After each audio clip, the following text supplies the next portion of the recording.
Welcome back to our final panel session, which is going to be wonderful. Now, take out your raffle tickets. There's an extra item in this last gift bag. Okay. Hi, Eric. Good to see you. So, and you must be present to win. Our next number is 2204.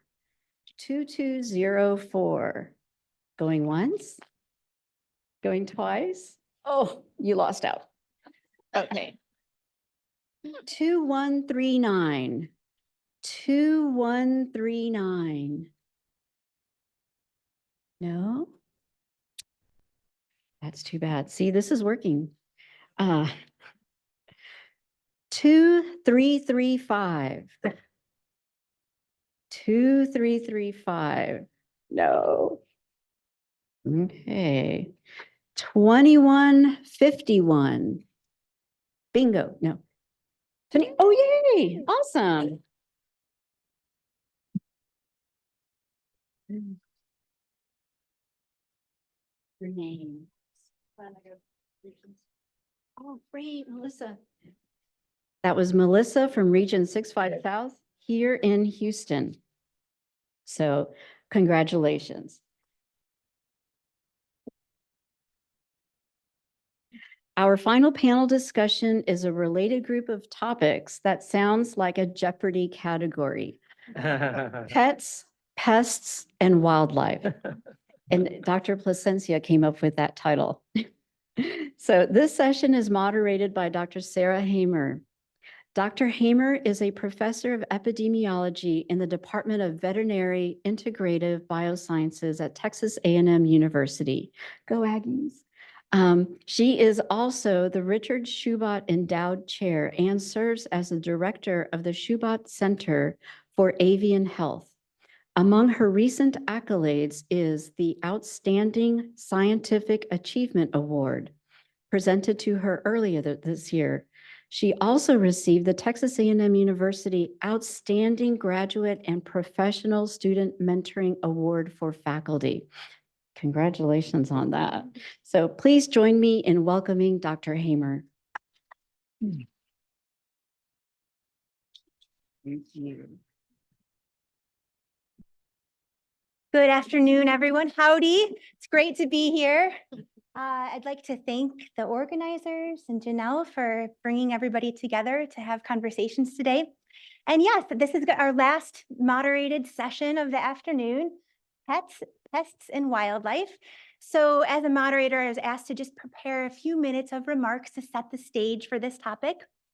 So just thinking a little bit on pets, and then I'll pass it off to our panel to introduce themselves.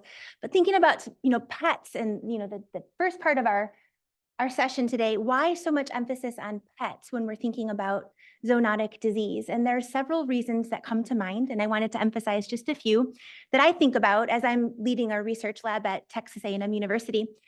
Number one, of course, the obvious, we know pets live in our home, they sleep in our beds, we share food, we share kisses. Often when we're sick, we're at home, maybe not feeling well enough to go in and interact with other people, but we're at home with our pets. And these are obvious reasons why the transmission of pathogens, either from pet to human or human to pet, can occur so readily. And those who have followed the SARS-CoV-2 literature showing the frequency of dog and cat infections, I think that's a good example of this point right there.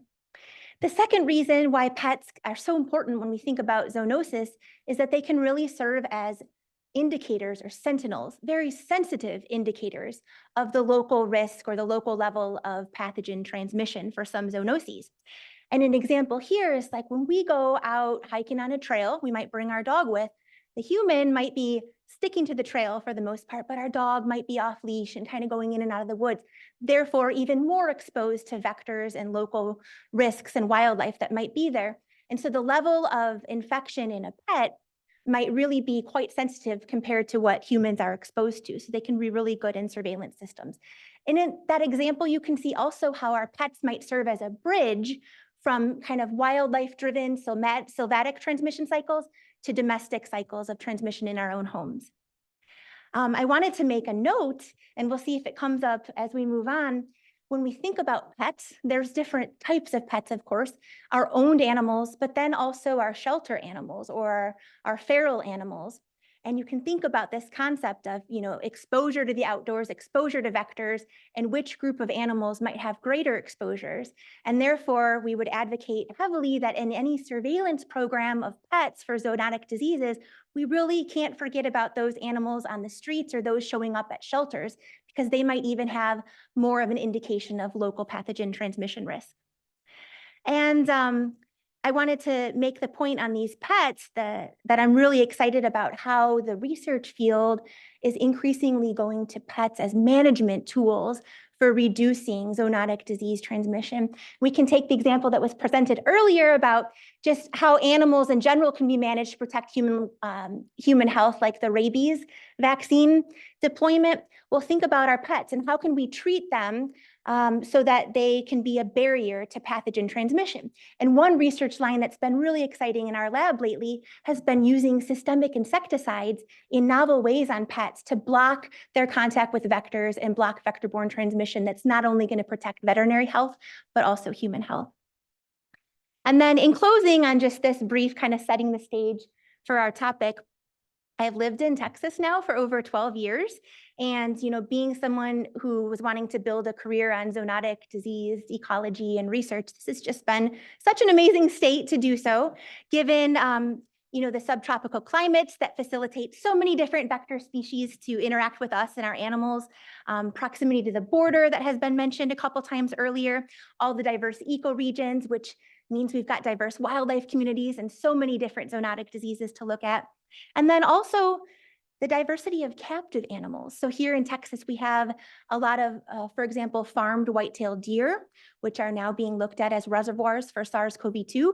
But we also have a lot of exotic animals behind high fences for recreational purposes. And that adds to the complexity of zoonotic disease transmission at the human-animal interface. So with that, I would like to go down the line and have each of our panelists introduce themselves, and then we can start into some questions.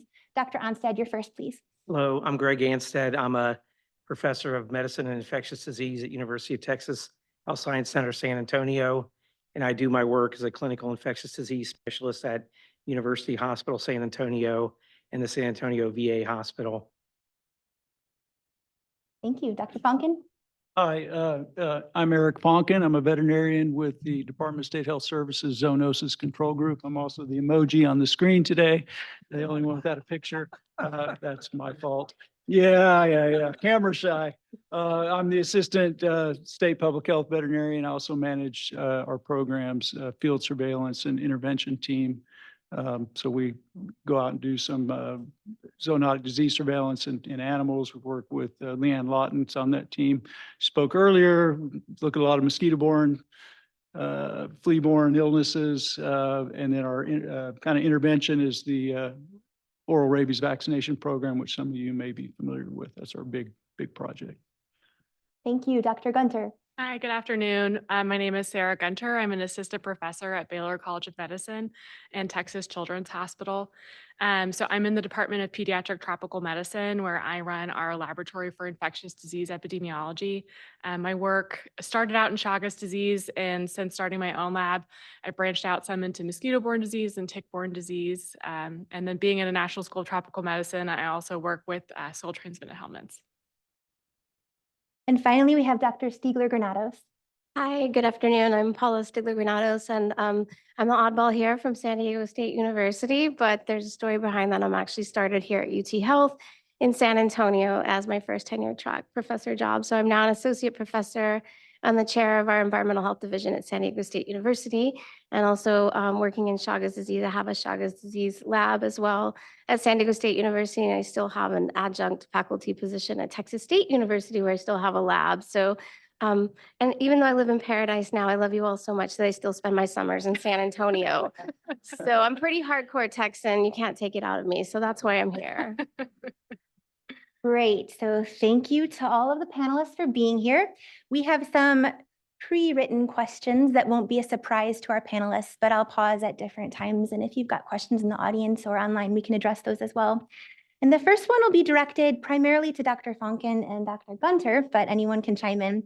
And this is about land use as a risk factor for zoonoses transmission. So new development in Texas is constant. How have changes in land use or the built environment affected the risk of zoonotic disease transmission? And what other factors may put people at higher risk for exposure to vector-borne pathogens, especially as it relates to urban versus rural use? Eric, any thoughts? First. So land use, the impacts of that on zoonotic disease transmission are really complex and varied. And so the same change in land use might decrease somebody's risk or increase depending on, what's there to begin with, as far as disease goes, reservoirs for those diseases, vectors for those diseases. I would say in Texas, probably, especially if you came in 290, I think the big story in Texas with land use is just the big increase in population that we've had in recent decades, and then all of the housing that's been built for that. And so we see subdivisions upon subdivisions going out into former undeveloped land, farmland, ranch land. And so that's probably the biggest change that we've seen in recent decades. And I think what happens there, probably the highest risk things, are we create habitat, we change the habitat, but then we create habitat. So with suburban development, you bring rain gutters, you bring potted plants, you bring toys in the yard, things like that. So you're creating, say, mosquito habitat. So that's a big thing that maybe wasn't there prior, and now you've created that habitat, bringing mosquitoes in and people together. And so you see increases in mosquito-borne illnesses. You heard a lot about that this morning. Another disease we tend to see in cities and suburbs is typhus. Dr. Anstead will talk about that more later from a clinical standpoint. But the life cycle seems to be the opossum as the reservoir. And of course, opossums love to live around people because we have gardens, we have fruit trees, we have trash cans, we have pet bowls full of food out on the back porch. So we give them a lot of food. So they come in and do quite well in urban settings, suburban settings.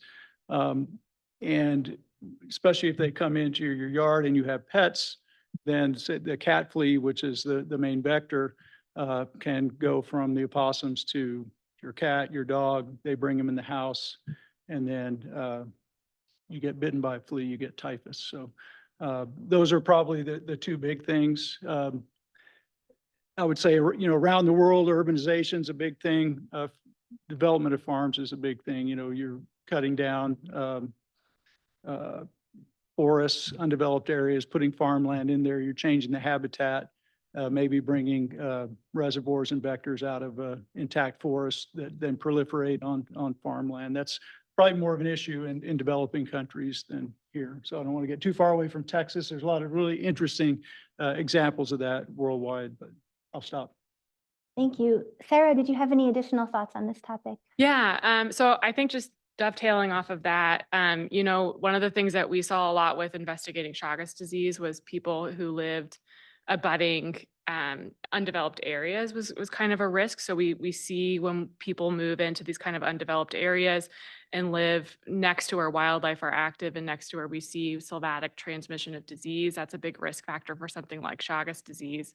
But I think, to Dr. Fonken's point, this is a very complex issue, right? Because we're talking about different vectors that have different ecology and different diseases that these transmit. And so when we think about how land use impacts vector-borne disease, we really have to think about the specific vector we're talking about.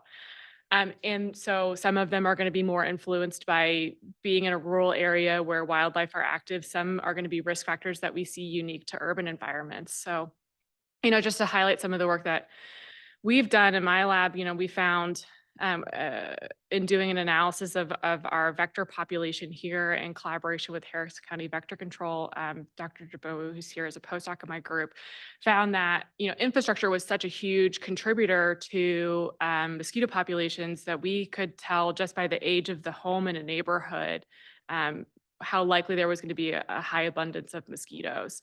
So we can't just think about what is paved and what's not paved. We have to think about the age of the infrastructure, the upkeep of the infrastructure. All of those things contribute to vector risk. And then also in an urban area, you know, the kind of old adage we think of is if you pave it, there won't be bugs. That's true to a certain point, right? But when the majority of a community is impervious surface, and then we have green spaces, we tend to see bugs come to those green spaces. And so again, working with our vector control here, you know, we can readily find ticks in our parks. We find ticks on dogs that are in our shelters. So we have these kind of like pockets of risk that we wouldn't classically think of because we've kind of changed the environment and pushed transmission or presence of vectors to these certain areas.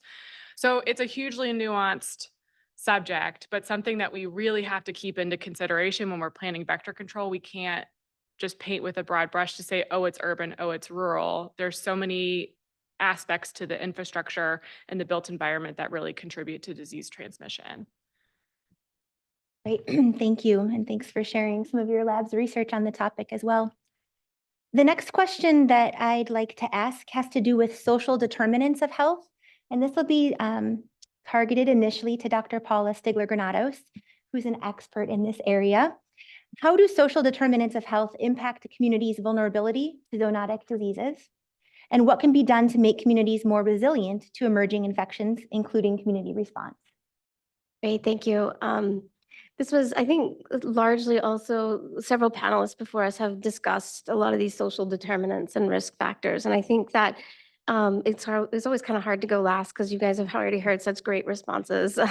But thinking more along how, you know, we work with Chagas disease, for example, I can use that as a great example because oftentimes, as we were just mentioning in the last panel, these the populations at highest risk tend to be our Latino populations that often live in these rural areas. Maybe their housing isn't as well built as other places could be. And so there's also this complete lack of access to healthcare that's often associated with this risk as well.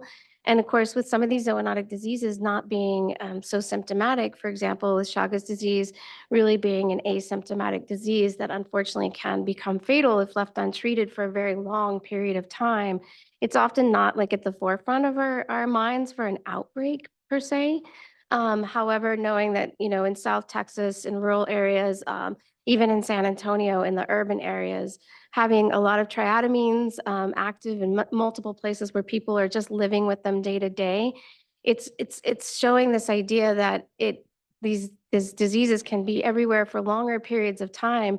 And if there's not a whole lot of knowledge there about this, like if a lot of people don't really understand the level of risk that they may have because they're just so sort of accustomed to seeing these insects or these their pets living with them that may also be infected as well. It's really difficult to elevate this topic because people aren't physically ill all the time. And so I think one of the things that we like to think about with these social determinants of risk is how do you get into these communities and work with them? And we've heard, again, several examples already today. One of the populations that I really, really love working with, and I shout out to them that are here, we have a lot of community health workers in the room. Can I see our trainers and community health workers' hands? I know there's several of you out there. Unless you guys went left. Oh, we got a few over here. Yay. I feel really honored in Texas to see like one of the best community health worker programs I've ever seen across the country. I think DSHS and our Texas state has done a really great job of supporting community health workers who can go into the communities, educate, talk about, sit down and chat with people that may be at a higher risk, talk to them in a way that's not scary, empower them to also be able to talk with their healthcare providers or with their family members and encourage them to be able to take next steps. And so I was thinking about how do we translate this into sort of this, I guess we can call it like a bottom up and a top down approach so that we can meet in the middle. So community health workers can educate our our people on the ground about what's going on with some of these zoonotic diseases and really be in their homes and talk with their community leaders. But if those communities aren't empowered to have a voice in terms of going to either a healthcare provider, or the healthcare providers aren't really aware of these risks that live in some of these communities that they may be serving, you also have to have this other area of expertise where we're teaching our healthcare providers about these risks in the populations they serve. And so, for example, maybe talking about screening women of childbearing age or pregnant women for Chagas disease if they happen to come from a population living in an area where we know there might be a higher risk for Chagas disease, or their mothers came from an area of higher risk for Chagas disease. I think that understanding how all of these factors work together, that the providers have to have the knowledge, the community members have to have the knowledge, and it's just this, again, meeting in that middle ground to have these changes in the community so that we can address these zoonotic diseases. Because I remember when Zika first came out, and that was such a scary topic, right? That was a very big push by our government, by our public health workers, the community health workers. Everyone sort of jumped on the Zika, area of education, which was really fantastic. And then we have things like Chagas disease, right, which also affects unborn children and also affects women who are pregnant.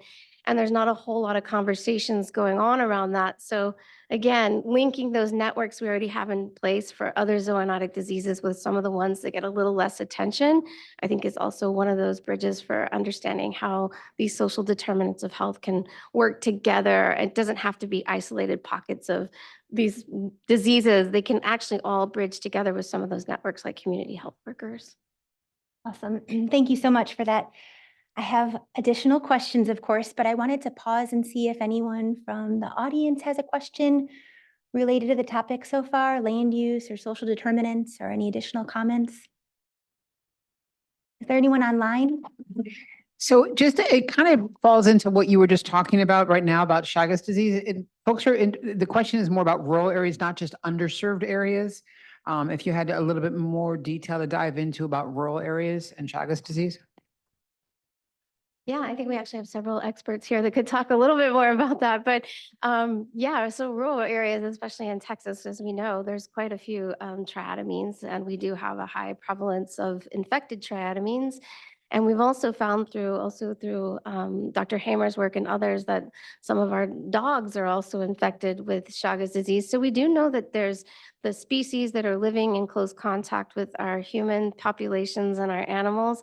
And so, yeah, I think rural South Texas, we have no doubt that there's Chagas disease that exists.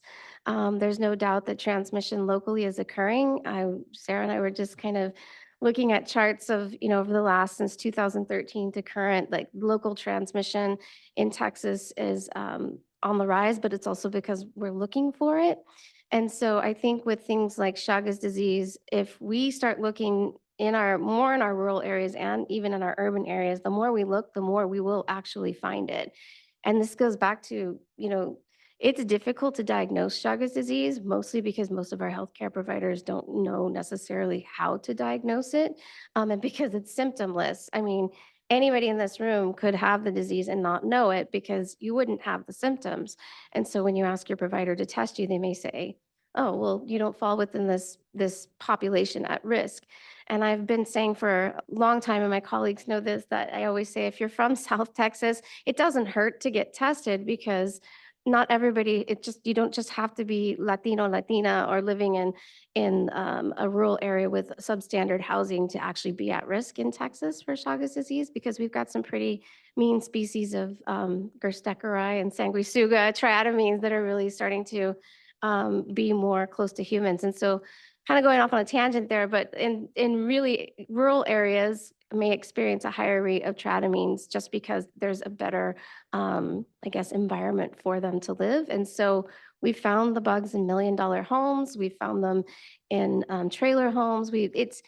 I try to tell people, stop talking about mud houses and thatched roofs, because you'll find them in many more places depending on where you are. And so Texas just happens to be the lucky place for all these bugs and diseases, and we have lots of them here. So I don't know if that answers the question, but rural areas are more readily susceptible, I think, to Chagas disease triatamines. And if I could just add, when we think about kind of blending the two topics together of your like built environment and rural areas. A lot of times outside of the city, people have collective animal housing around their home, and that's a risk factor for bringing bugs in close to the home and kind of bridging this cycle that's happening in the wildlife over to human and causing really kind of what we consider like a spillover of disease. And so it's really that environment, because bugs are a product of our environment, right? And so when we put an environment around us that is habitable for the bugs, that's really going to be the risk factor. With respect to rural settings, one setting where my research team has been really active in successfully finding kissing bugs and animals that are infected with Trypanosoma cruzi has been on big ranches where they have hunting dogs. There's these big multi-dog kennels, and the dogs are kept there to be trained and used for mostly bird hunting, but other types of hunting as well. And sometimes in these big kennel environments on these big ranches, there might be 30, 40, 50 dogs or more. And we've done prevalent studies, just cross-sectional studies, and it's not uncommon to find over 50% of the dogs in those confined settings in South Texas are infected with Trypanosoma cruzi. Some will develop heart disease, others won't. So we're really using these naturally infected dogs as a little model to try to, a lot of the disease they get mirrors what we see in humans. So trying to learn as much we can from this very relevant setting in nature to try to advance some solutions, antiparasitic treatments and insecticides. Just want to put in a plug real quick. So our program, we do have a free program. So if you ever find a kissing bug or what you think is a kissing bug in your house, or feel like you've been fed upon by one, and you can catch that bug, you can send it in to us. We'll confirm that it's a kissing bug, and we will ship that off to CDC, and they will test it for Trypanosoma cruzi. And also human blood meals to see if it confirmed that it's, fed on a human. And just to Paula's point too, we get those from all kinds of places, including $1 million homes in well urbanized or suburbanized subdivisions. And some people have them infesting their very nice houses. They've found them multiple times. They're coming in. One of our colleagues, veterinarian, who's since retired, he lived out in Uvalde, so it was a little more rural, but he was finding them all the time in his house, living under the slats. He had siding on his house and under the slats there, and he said, "Oh yeah, they're all over in my house." And his theory is that they were feeding on the little The geckos. lizards, the geckos that live. Yeah. So anyway. Yeah, they're out there. Texas has a similar service for ticks as well, right? We do, yes. Yeah. Right. So, And if I could just bring up too, it reminds me of how I first started with Chagas disease. Was I got a call from the Lackland Air Force Base that their military working dogs that Sarah's very familiar working with there as well were dying from Chagas disease. And they said basically, well, it must just be impacting the dogs. And so several of them went out to the barracks where the airmen and women trainees were staying. And they quickly, we have it in our guidebook that we published with the DSHS there's a picture of in that if you want to download it, it's on the DSHS website under the Chagas disease resources. But there's a picture of an army boot and there's a bug crawling next to it. That was literally them going in and saying, we don't have kissing bugs in here. And I'm pretty sure that one of our colleagues reached out and said, what's that crawling by your foot? And they took a picture of it. And so that's documented in history now forever. They actually found over 100 or so kissing bugs in the barracks where the men and women were sleeping. And of those, I think that the statistics were 60% of them tested positive for T. cruzi, and of those 60% tested positive for human blood meals. And so that's how the military is even, and that's in Lackland Air Force Base, San Antonio, right in the circle of the city. So it's not that far, very rural. So I think we have, a lot of interesting stories to tell about triatomines. They're everywhere, kind of ubiquitous in Texas, I think. Thank you for that discussion. Our next question is about wildlife to Dr. Fonken, please. Who monitors for emerging infectious diseases in wildlife, and what tools do they use? Do you think it's sufficient? Do I think it's sufficient? I added that No, one. I mean, that's a very expensive undertaking. And as you know, government agencies tend to be resource limited. So have to prioritize. We do, however, have some diseases that are reportable conditions in animals. So that's anthrax, arboviral encephalitis, mycobacterium tuberculosis, plague, and rabies. So those five.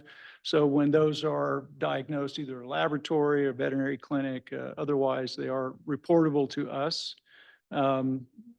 We also work with or collaborate with other state and federal agencies. So Texas Animal Health Commission is a big one, Texas Parks and Wildlife Department, even U.S. Fish and Wildlife Service, other agencies like that. So if they see something when they're out in the field, a die-off, anything like that, we have good working relationships. They'll generally give us a call and say, hey, something weird's going on. We've got, die-off here, or we're seeing animals affected a certain way. Then we can all kind of work together and try to figure that out. But we don't have a really a systematic surveillance system for wildlife, other than kind of this passive reporting, or, rabies is probably our most robust, just because when people are bitten or otherwise exposed, those animals, people know about rabies, very serious.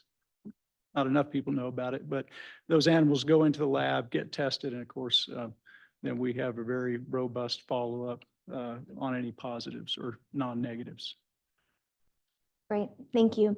Yeah, outside of those reportable animal diseases and outside of the die-offs that are noticeable and get a lot of attention and therefore sort of reported up and tested, it seems like there's a lack of just routine wildlife trapping and surveillance for the purpose of, baseline data. But a lot of research labs are doing it for various small scale projects, but there's not really a big central repository for us all to put our data into and learn from each other. I think it's changing. There's some open science initiatives where researchers are encouraged to share records on whether or not you found infections in wildlife or failed to find the infection you were looking for. There's starting to be some databases that we can contribute our data to, so I think that's a start. Our next question is for Dr. Gunter. Sarah, tick-borne diseases. How has the prevalence and incidence of tick-borne illness in Texas changed over time? And how are tick-borne pathogen infections being monitored? Yeah, so, Texas is generally kind of a low incidence state for tick-borne disease, especially when we compare it to places like the Northeast that are seeing a lot of Lyme transmission. Generally, we have a lot of different tick-borne diseases. We have a general kind of increase in them, which mirrors what we're seeing nationally, which is really where kind of the big problem is, right? So over the last decade, the reported vector-borne diseases have doubled in the United States, and 90% of those are tick-borne. So the grand majority of vector-borne disease we have reported in the US is a tick-borne disease. And this is likely driven by a lot of different factors, things like we talked about, like urban sprawl, increase in physician awareness and diagnosis. But one of the big things that is concerning is the increase that we're seeing in geographic range of our medically important tick species. And they're really, misbehaving and moving outside of where we have historically seen them, putting new communities at risk for tick-borne disease. Which is making understanding the epidemiology of it very challenging. In addition to that, in the last 20 years, we've identified 7 new tick-borne pathogens. So we keep finding new diseases that they transmit, which again, really keeps making us fall behind in understanding the transmission dynamics and controlling it. We have recognized that this is a big problem, and it's become a discussion in the federal government of how we're going to respond to it, that it can't just be individual groups or states that are coordinating a response. This has to be something that we do together, because as we've talked about today, bugs don't respect borders. What happens here is not solely here, right? And so there was an act that was passed several years ago called the Cahagan Tick Act, and in that they mandated the development of a federal strategy for responding to tick-borne disease. It has kind of put a framework together for us about how we think about monitoring and responding to tick-borne disease. So getting to the second part of the question, how do we monitor for it? So it's actually quite challenging. In our mosquito panel this morning, we were talking about how all of our mosquito-borne pathogens present quite similarly. The same thing happens with our tick-borne diseases. Some of them can be asymptomatic in a proportion of the population. A lot of them present with very similar non-specific symptoms.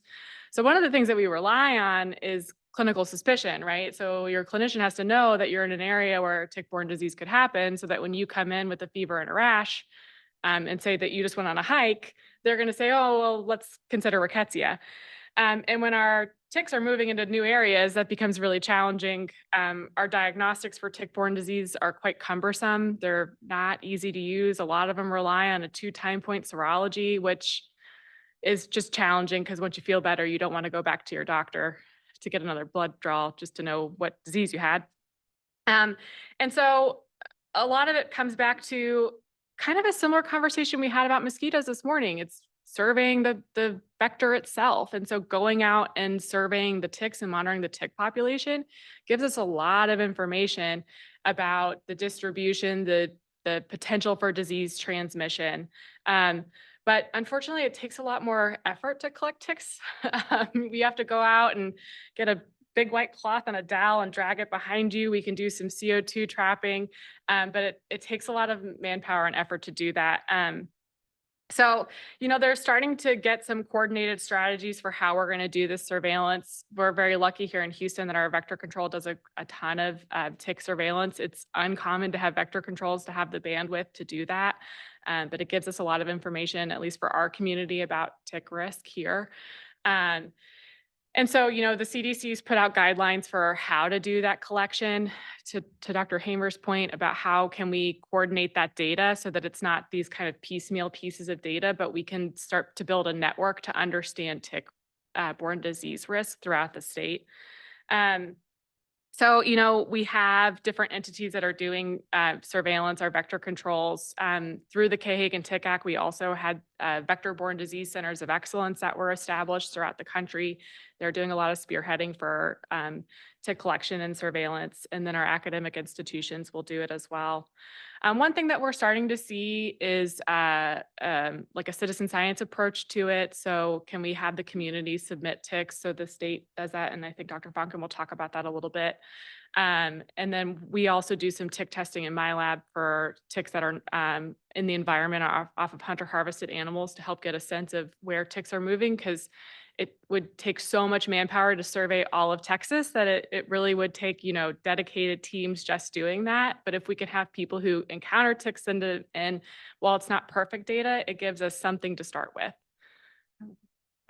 Yeah, so we, just like our kissing bug program, we have a tick program as well, free for ticks that are attached to humans, not to animals. You can send them in to our agency. We will speciate those ticks, and we have a partnership with the DNA Identity Lab at the University of North Texas. So we'll ship those off there. They do, big panel looking for various pathogens in those ticks. So it's not meant to be a diagnostic service like, hey, I had this tick and I've got a rash. That you go to the doctor for that, take care of this because your results may not be back for a month or more. But, it helps give you an idea. So if you do, say, break with something later and you get your results back, it's like, hey, yeah, this tick that was on me had X, Y, or Z. And it gives us some data on what ticks are out there, what they have in them.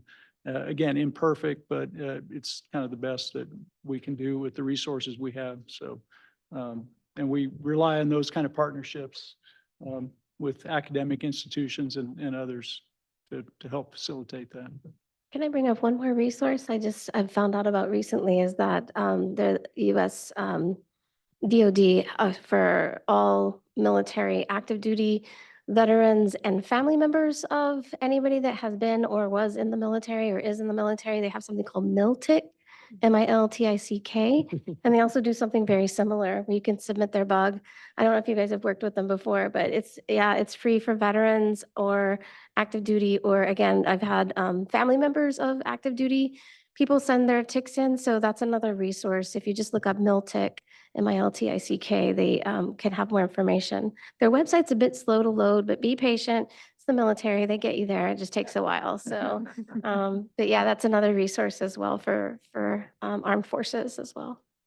Save your ticks, don't flush them. Save your kissing bugs, don't squish them. Very useful for research. Are there any questions from the group here? We had a little discussion about wildlife and ticks. Did anybody have any comments? Can I ask a online question real Yes, quick? please. Just since we're talking about ticks and the general theme of ticks, someone was asking about chronic wasting disease in Texas and sort of what the status and also can it jump to other species beyond just deers, I guess, where it is. So, yeah. Panelists have a comment on CWD? Probably not related to. Yeah, I mean, we've got, ticks. yeah, not tick-borne. I mean, unless anything happens, it's the last time I've looked, it's not thought to be zoonotic, but these prion diseases can have very, very long incubation periods. There have been no identified human big problem in deer, especially the farm deer, people brought in. So it's extremely infectious, transmissible deer to deer or deer to the environment to deer. So big problem, but thankfully so far no indication is transmitted by vectors Yeah, but. or to humans. But. Yeah, major issue for deer health, of course, and given the abundance of captive cervid facilities here in Texas and some counties that are positive for CW deer in Texas, I think this has created some new regulations for antemortem testing of deer before they're able to be moved. And my team has been active lately on several deer farms or captive cervid facilities for the purpose of SARS-CoV-2 surveillance. But in speaking with those deer breeders, there's a lot that they're dealing with right now to maintain compliance for CWD and try to keep that under control. So it's been really hard to be there trying to get samples for yet one more disease, to test for. But yeah, I think the captive cervid industry is thinking hard about that right Well, now. it's huge money. I mean, you hear about what some of these deer sell for, hundreds of thousands of dollars, and they've got multiple deer on their property. I mean, these people are making, some of them making millions of dollars that they have invested in. I have a friend that works at Parks and Wildlife, and he says the commission meetings that deal with this topic are just like a, Old West saloon fist fight or something, people screaming at each other, producers, regulators, ranchers that aren't producers, that kind of thing. The cattle industry, who's, heavily kind of regulated and the deer industry doesn't want to be, kind of thing. So there's just a lot of politics there and hot tempers. But anyway. Thank you. It's an aside. Dr. Anstead, this next question is for you, please. We'd like to have some discussion about human healthcare providers. So what do healthcare providers need to know about these emerging infectious diseases? And should they be on the lookout for patients with specific symptoms or exposure histories? And are there resources to support clinicians' diagnosis and treatment of zoonotic disease? Well, it's a fast-moving field, and so unfortunately, the usual channels of medical information, i.e. journals, are just too slow to keep up. And so I think, medical practitioners need to keep their eye on the mainstream media or, disease threats that come up. They need to look at their medical websites, things like Medscape. Sometimes they get throwaway newsletters in the mail that often have very useful and timely information as compared to journals, which again are just too sluggish to keep up. And then, of course, if you're a hospitalist or if you're a primary care doctor, your main access to information on these diseases is really your, local infectious disease specialist. And they're the ones that, are the disease detectives that can look at the labs of a patient and try to find, clues about what this, febrile illness might be. They're the ones that, are going to take the time to do a very careful, basically physical exam and a questionnaire about what exposures there might be. And, there's many, many times where just that one crucial question was missed by the, first doctor who was on call, who very hurriedly had to tuck the patient in for the night, but they didn't get a chance to ask a full battery of questions about exposures that then, revealed what the case was. So I think those are the major things. There's a lot of nuance these days in terms of testing again. So, having the infectious disease specialist involved in the case will also expedite that. Thank you. Sarah, did you have some more on this topic? Yeah, I just wanted to add maybe a couple points of, in kind of this new age of infectious disease where we're seeing a lot of emerging pathogens and things moving into areas we historically haven't seen them. I think first and foremost, focusing on kind of breaking down the silos that we have historically worked in to make sure that there's communication between all of the partners. So vector control out in the field, collecting mosquitoes and finding something, or through our tick surveillance, finding something, having that be communicated between our public health officials and our clinicians so that they're aware of what's happening in the community and can, more readily make accurate diagnosis, I think is more important than ever right now. And then the other thing I'll talk about is, doing some acute febrile illness and human subjects research. Diagnostic testing is challenging, right? And so having the appropriate diagnostic tests is more important than ever. And I think moving in a direction towards developing kind of diagnostic tests where you don't have to have a specific pathogen in mind is going to be more important than ever to identify emerging pathogens that maybe aren't on our classic panels. I think that was really nicely demonstrated by the wastewater work to show the utility of that tool. And I think that's something we need to keep in the forefront of our mind moving forward as we're thinking about emerging infectious diseases and having the tools that we need for clinicians to appropriately diagnose and treat patients. Yes, Paula. Yeah, and just building on that, these are really, a lot of my work has been focused on educating healthcare providers about Chagas disease because it is one of those things that's just maybe it is a zebra. I'm not really sure. I'm still like debating. I think it's approaching horse for me, but but that's because I live in that world. But we we started putting together these educational sessions, and I think Janelle, who's moderating our talks here, but she was the first one I worked with to put on a webinar when I was at UTHealth just to talk about Chagas disease with providers. We actually tried one in person, then we did one online. And since then, we've gravitated towards the ECHO series of this telementoring so that we can actually provide infectious disease specialists who work specifically on this topic with just basic information that can be given out to any primary care doctor or anyone that's outside of the infectious disease area as well, so that they can understand what to be on the lookout for their patients or know who to refer them to or which of the 2 tests that they should do and how does that work. And so providing these monthly ECHO sessions that are now recorded, we offer CME, and that if they can't attend in person at that moment, that they can go back and watch again, and just having those networks put that out there. So it's a resource. So I don't think our primary care providers have to be thinking about Chagas disease all the time, but to be able to just Google it and then say, oh, here's a great resource. And it's actually, I think UTHealth has the YouTube channel that posts all of these videos that are there, like, forever for people to watch. I think these sorts of getting the word out, but not making, our healthcare providers have to remember all of these diseases, but that it's an easy get to with actual expertise. It's not just the Google it and you find some really weird info. Like I've seen some really bad info on Chagas disease out there. And so making sure we can channel it to the right places and also working with the state health department, and they have links to those resources. And that was, I guess, back to the original story for us, was forming this Chagas task force, the Texas Chagas task force. And I remember that we were targeting healthcare providers, but they never really came, except for one would come regularly, but it was mostly veterinarians and entomologists and pest control.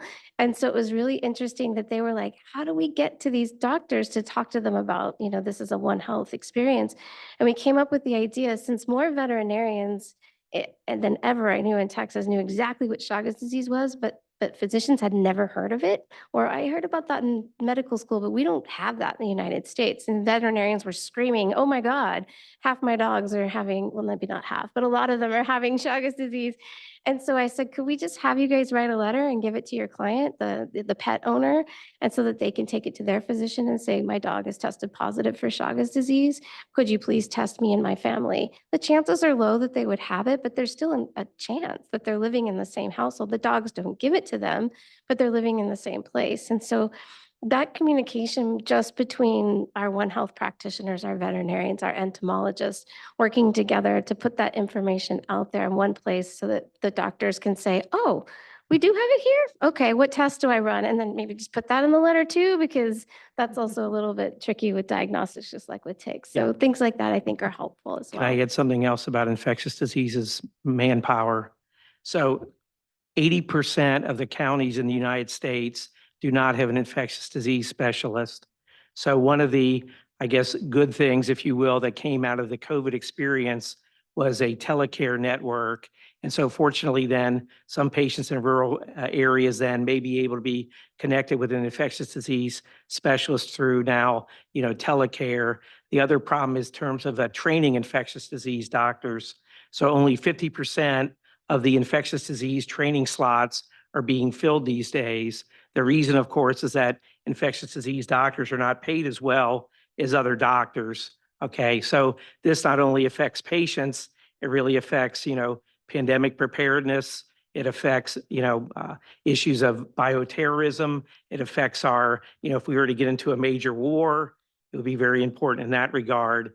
So really, at the national level, the Infectious Disease Society of America has tried to get Congress to pass laws to try to facilitate more training. But, unfortunately, we're fighting this tide of, all these emerging threats and not sufficient, expertise.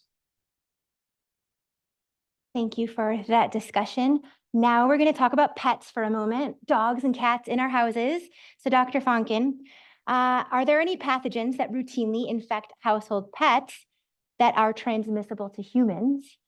And what can we do to prevent zoonoses in the bedroom? Okay, yeah, right.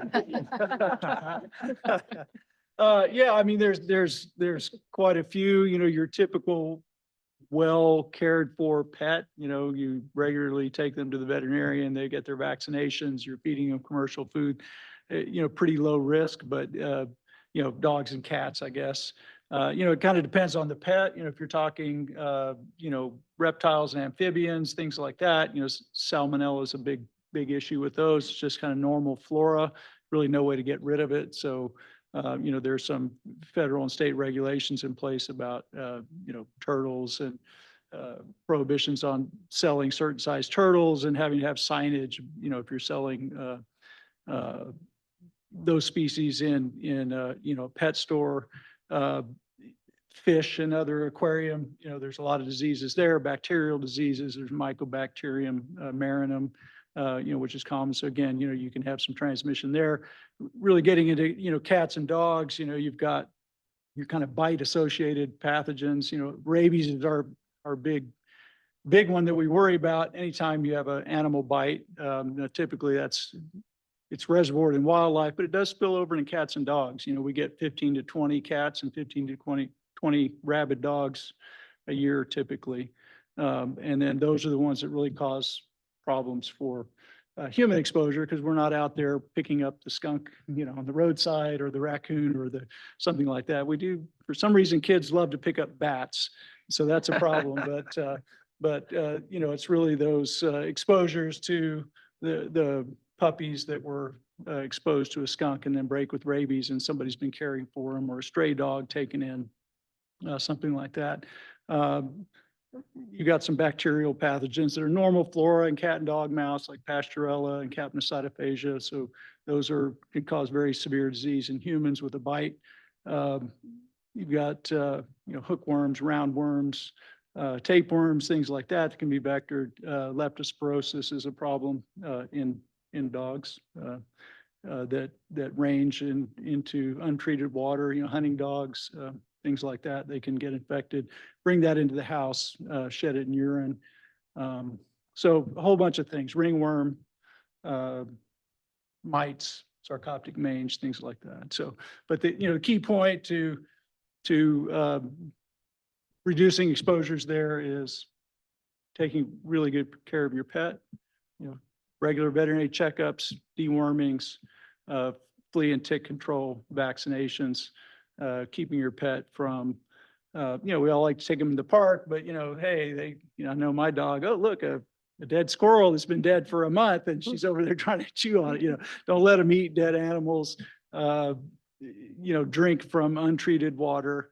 that kind of thing. It's really hard to do sometimes, but all of those things could really mitigate risk. And also feeding a commercial diet, you know, when those are safe, they've been processed, should be no pathogens in it. Occasionally there's a recall.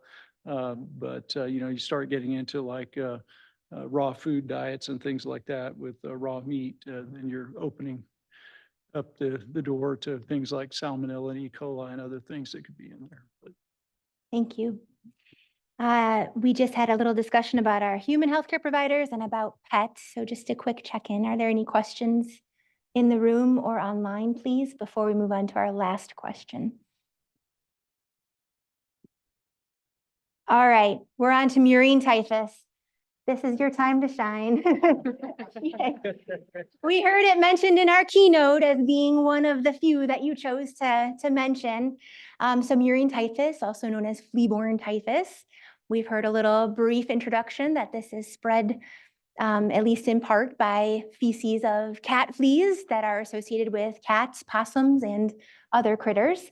So my question for you, Dr. Anstead, is how are communities and public health agencies responding to the reemergence of murine typhus, and how can people protect themselves from this disease? Well, I came to Texas from Kentucky, where we didn't have murine typhus or flea-borne typhus, and ended up in San Antonio in 1997. So in that decade, from 1990 to 1999, there were 307 cases of typhus in the whole state for that decade. But then more recently, from 2010 to 2019, there were 3,700 cases. So it's gone up about 14-fold in that 20-year period of time. And so, you know, we don't exactly know all the reasons. I'm trying to kind of correlate some data now to submit a paper soon about maybe that, you know, global warming is affecting the flea life cycle, et cetera. But unfortunately, I don't think that we've done a good job, either as a medical community or a public health community, of advertising this risk, you know, in certain counties of Texas. Now, it's not widespread throughout the entire state. There are definitely hot spots. I mean, the hot spots tend to be the urban areas that are further south in the state. So certainly the Rio Grande Valley is a population hotspot. Houston, which had one case in the entire decade of the 1990s, now has, you know, hundreds of cases in the last decade. You know, then it would be Corpus Christi, Austin, San Antonio. So those are the urban hotspots. And unfortunately, from what I see, I don't really see that there's enough advertising of this disease amongst the general populace or among our medical colleagues. So, you know, I guess what in our medical center, we do have a little typhus interest group. And so we talk about typhus a lot. We give lectures on typhus to our medical practitioners, but sometimes a patient will come in very seriously ill with septic shock. And unfortunately, the days will tick off before, no pun intended, before that patient gets the proper doxycycline to prevent, you know, a disaster from happening. So, you know, we had a 17-year-old girl who was at our medical center who ended up having, you know, 2 amputations for lower extremities due to septic shock from typhus. So you just have to act quick. The only way you can act quick is to be knowledgeable, to, you know, think about the diagnosis and start empiric therapy. Any comments on Rickettsia typhi, murine typhus from the room? Any experience with it? Yes, Dr. Yu. We need the microphone.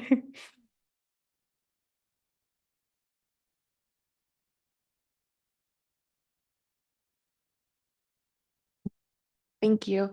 Dr. Anstead, have you worked with like local animal control officers in regards to like finding out where those pockets of typhus are coming from? Because when I think about like flea-borne typhus, which as a veterinarian is my first time hearing about this, I immediately think about my cat hoarding clients who come in with all these cats with unknown fevers.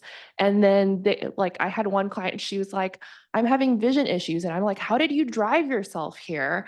But that like instantly calls to mind like those colony cats and those people in the neighborhood where that's the crazy cat lady. I'm like, you're the typhus lady now. Yeah, so there's controversy about whether or not cats themselves are the reservoirs of the organism, but most certainly they're reservoirs of the fleas, okay? And so the flea may jump from an opossum to a cat, and then, the cat gets colonized with the flea or parasitized by the flea. And the trouble is, I've sent out like multiple letters trying to figure out how many stray animals do we have in Texas, and nobody's responded back to me, basically. So first off, maybe somebody in the audience can help me with this. There's just no good estimates about how many stray cats and how many stray dogs there are in Texas.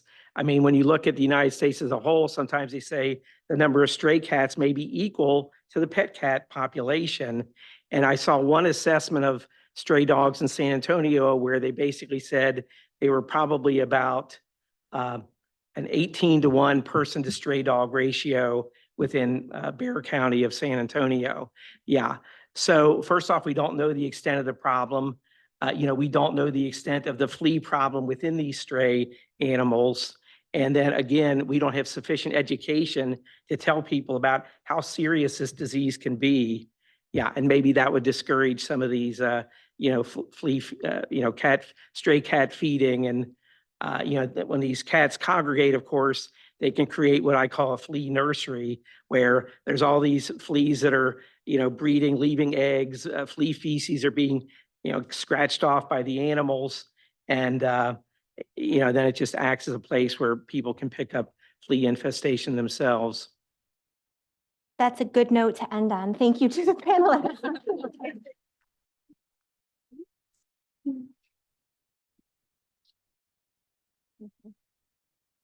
Thank you all. Okay, thank you, sir. Thank you. No, you guys are fantastic. Thank you. Thank you. Thank you. Pets, Pests, and Wildlife panel. What an awesome conversation that was. So before Dr. Boerwinkle brings this year's summit to a close, I will remind everybody to please remember to complete your survey. Keep in mind, completing the survey is the only way you get continuing education units. We'll bring up the QR code in a moment, and it's also available at your table tent. So now to bring the summit to a close, please once again welcome Dr. Boerwinkle.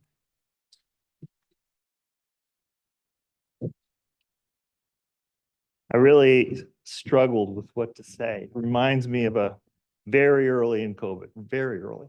I did a BBC World Service interview, radio interview. And after the interview, the engineer threw his hands in his head like this, and he goes, well, that was depressing. So I'm not going to be depressing. I am not. I first comment I want to make is to Carlos that that never has there been a time in my now, whatever it is, 38 years of doing this professionally, that there's a more important time for academic public health and public health practice to work together, to talk about, to think about solutions to these problems and to keep us prepared, and also beginning to develop appropriate responses. So again, thank you for the partnership and thank you all for being here. That's not my hand, but I do want to make the point that I don't think there's a more important time for us to do this than now. I think the other comment I want to make is the importance of humility. One of the things I've learned today is how much we don't know. And we need to all keep that in mind as we pursue knowledge and as we interact. We need to just keep in mind what we do know and keep in mind what we don't know. My final comment, I'm not sure which side to focus on. It was the panel on sort of the food supply chain. That panel, there was the T word, trust. Trust was mentioned many times during that panel. So it's important to us to think about how we as public health professionals begin to build trust. COVID was tough for us. And frankly, we brought some of it on ourselves. But we need to really think about how we build trust for our profession, build trust as we interact with other professions. Most importantly, build trust as we interact with the public. And I think the key to that is young people. So the other comment I want to make is, sitting back in the cheap seats and no longer being young, I'm very appreciative of the organizing committee. There are a lot of young people up here, and that's wonderful. Wonderful. I also want to give a shout out to Dr. Cisneros, Ray Cisneros, who made the comment about, hey, have you guys done this or that with the FFA? Again, I think it's a great reminder as we think about public health, think about building trust, think about this particular topic of zoonosis. We have two huge agricultural organizations in the FFA and the 4-H that we could engage. One, get them involved in public health, perhaps. But I'd say more importantly, again, we heard this in the food supply chain. Many of those farms are second, third, fourth, fifth generation. So those are the future farmers and managers of these large either land holdings or barns. So if we start to build that trust earlier, I think we'll make more and more long-lasting progress. So again, thank you all for being here. All of you, every one of you. So appreciate it, and we'll see you next year. Thank you.